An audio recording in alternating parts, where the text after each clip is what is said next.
Assalamualaikum warahmatullahi wabarakatuh.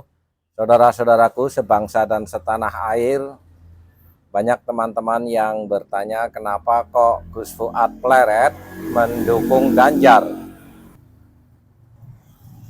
Emangnya kenapa kalau seseorang itu menggunakan hak politiknya, baik untuk dipilih maupun memilih?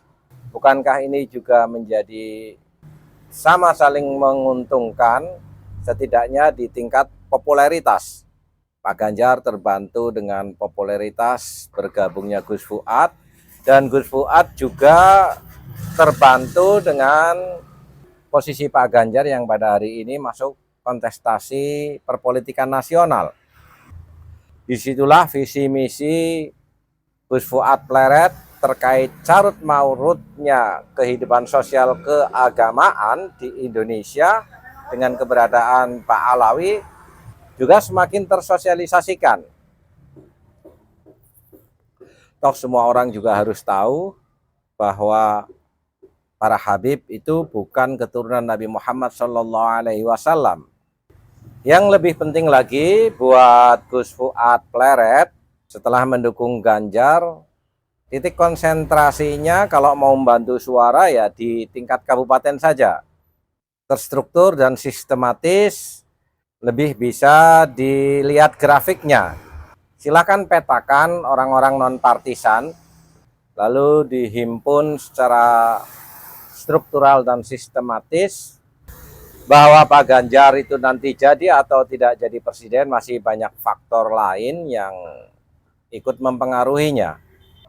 Sekelas Gus Fuad itu kalau mendukung ya ada tolak ukur grafik.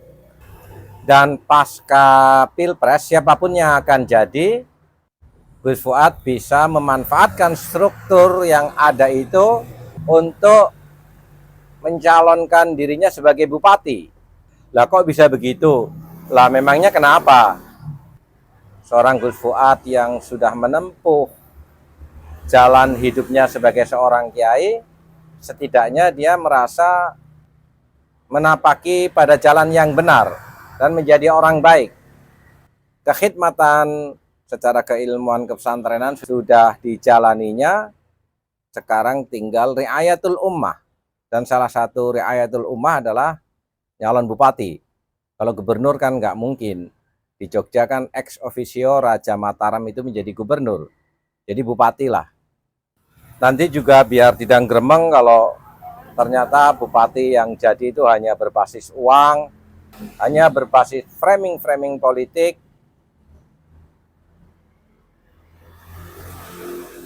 Sementara orang-orang yang mengaku dirinya baik tidak berani untuk nyalon bupati. Tapi kan nggak punya duit. Semenjak kapan santri itu diajari takut dengan kondisi material yang ada pada sekitarnya? Investasi itu bukan hanya duit, sosial kapital itu juga menjadi bagian penting untuk seseorang bisa menjadi seorang bupati. Kalau kiai sekelas Gus Fuad nggak berani nyalon bupati, lalu siapa para tokoh-tokoh agama ini berani mencalonkan sebagai bupati? Toh sudah dicontohkan oleh Gus Dur, tanpa uang juga bisa jadi presiden. Kiai Haji Ma'ruf Amin tanpa uang juga bisa jadi wakil presiden. Lalu di mana nyali kita ini terus nggak berani nyalon bupati hanya gara-gara nggak punya duit? Oke, bersiaplah. Mohon maaf, walafu minkum. Wassalamualaikum warahmatullahi wabarakatuh.